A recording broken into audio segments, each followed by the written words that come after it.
Yeah, I think it has been an incredible year. I mean, winning the championship back in 2010, winning it again this year is very hard to put in words.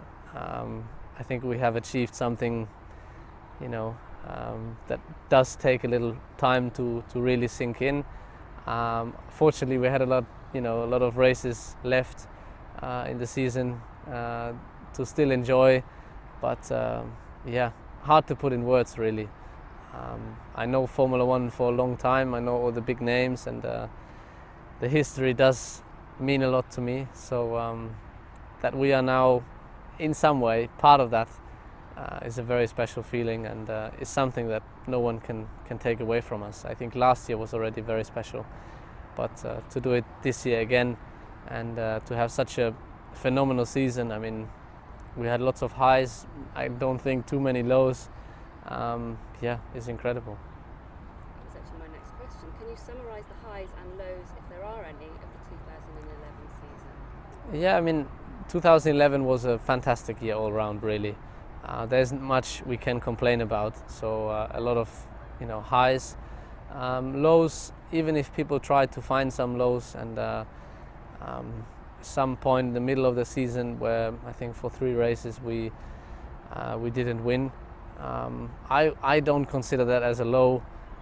For the people, I mean, it's very easy to say that now things start to get wrong, and obviously they want in a way to start playing a game a little bit and put you under pressure, which is fine, but it's part of it. But then I try to remember the time I had when I was racing for Toro Rosso in the beginning of my Formula One career, and you fought hard and you finished 16th, 17th, and surely it was different times then. I did a lot of mistakes. I had a lot to learn, but still, back then you were dreaming about finishing 4th or maybe 3rd, reaching the podium once.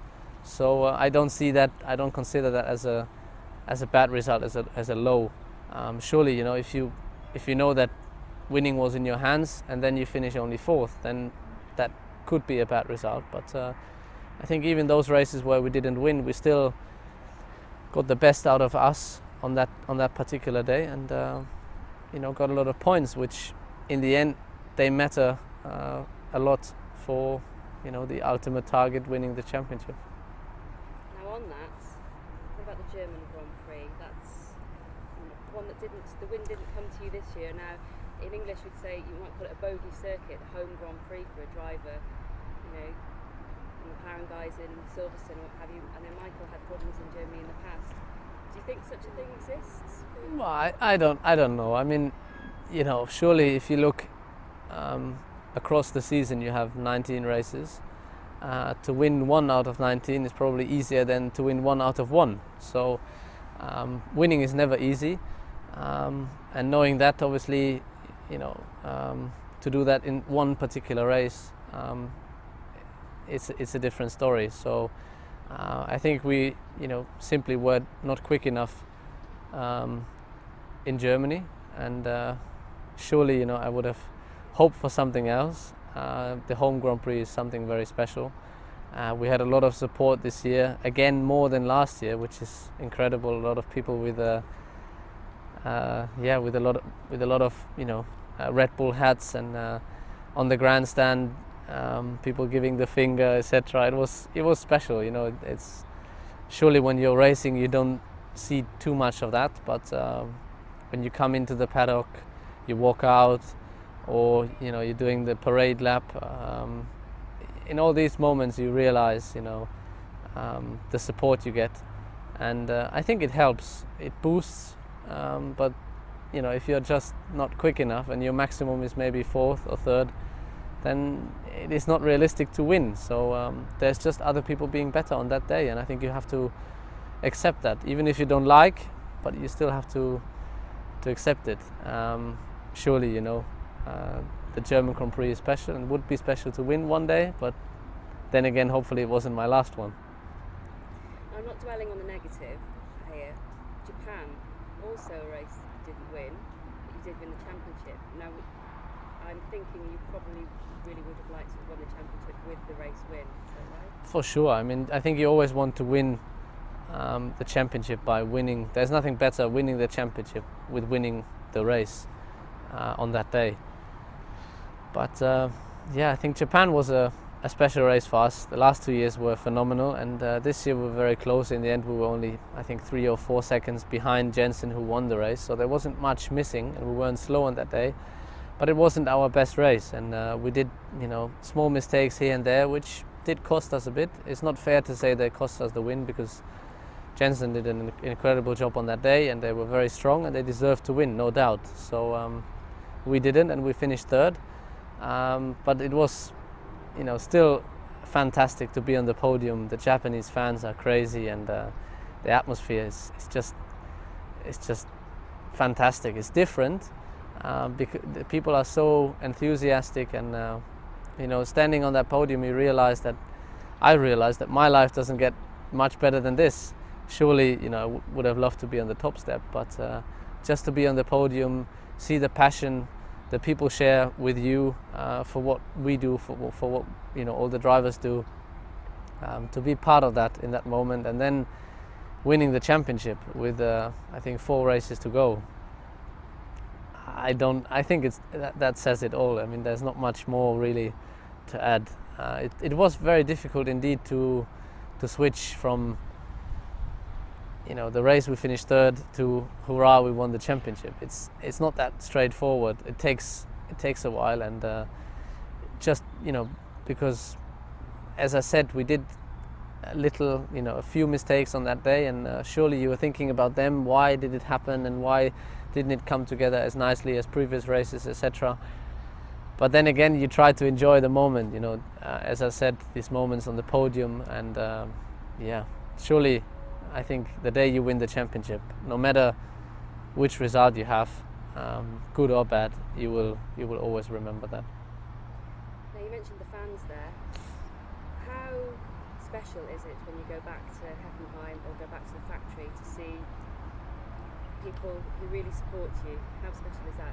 And Britta will show me photos of all the children, the young fans who come out to support you. How does that make you feel? Yeah, I think returning home, for me, returning back to my hometown, seeing the support and seeing the excitement people share for what I do, for what we do, is strange, to be honest. It's very positive, but I think you go all around the world, and different countries, different people, different fans, and it's great to see that, and great to be just part of it. But then I think home is always something special, something that means a little bit more to you, and to see faces from your past, faces that because you grew up in the same place, and seeing those people supporting you and supporting you for what you do and who you are is great.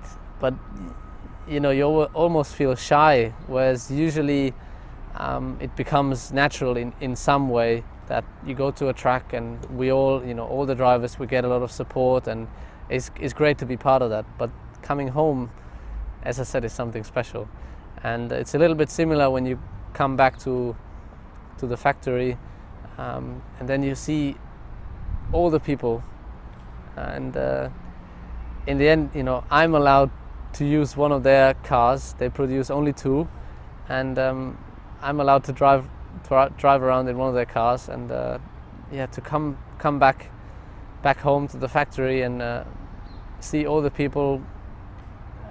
Just this moment means a lot, I think, to all of us. So that definitely, these 2 things are very, very special, because it's not fans that probably you don't know, or personally you don't know. It's people who it's people who work for you, and it does make a big difference. So as I said, you feel it's awkward because you are shy and you're someone else in a way. You are really yourself, and you don't know how to rate that. It's really something special. But I guess it means a lot to them as well. For sure. I mean, you know, when you come back for the people, I think it means a lot just, you know, to see you. I mean, it's hard to imagine, but obviously we're traveling around the world all year, and you know, I visit the factory from time to time, and sometimes you see a couple of people from that department, from the other department, but to see them all together, just to see the amount of people, you know, makes you realize how big, how big the project is, and how much effort there goes into producing those only 2 cars.